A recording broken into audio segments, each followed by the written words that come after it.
ঢাকা বিশ্ববিদ্যালয় এবং জাহাঙ্গীরনগর বিশ্ববিদ্যালয়ের ছাত্র সংসদ নির্বাচন অনুষ্ঠিত হয়েছে এবং আরও কয়েকটি বিশ্ববিদ্যালয়ের ছাত্র সংসদ নির্বাচন খুবই শীঘ্রই অনুষ্ঠিত হবে।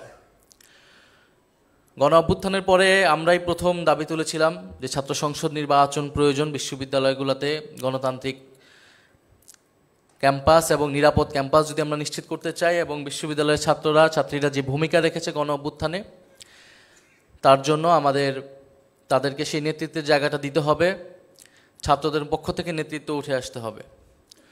ফলে ছাত্র সংসদ নির্বাচন বাংলাদেশে হয়েছে অন্তর্বর্তীকালীন সরকারের সময়, আমাদের সময়ে হয়েছে, গণ অভ্যুত্থান পরবর্তী সময়ে হয়েছে। এটা আমাদের একটা বড় অর্জন আমি মনে করি। ফলে বিশ্ববিদ্যালয় থেকে ছাত্র নেতৃত্ব গড়ে উঠবে, এটা আমাদের প্রত্যাশা ছিল।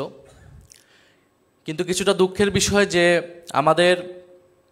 আমরা যেই বাংলাদেশ গণতান্ত্রিক ছাত্র সংসদ যাদের প্যানেলকে আমরা সমর্থন করেছিলাম ঢাকা বিশ্ববিদ্যালয় এবং জাহাঙ্গীরনগরে, তারা আশানুরূপ ফলাফল করতে পারে নাই।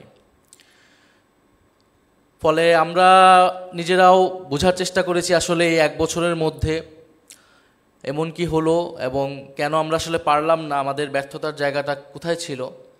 ফলে সেই জায়গায় আমরা কিছু আত্মসমালোচনা, আমাদের আত্মমূল্যায়ন আমাদের মধ্যে এসেছে।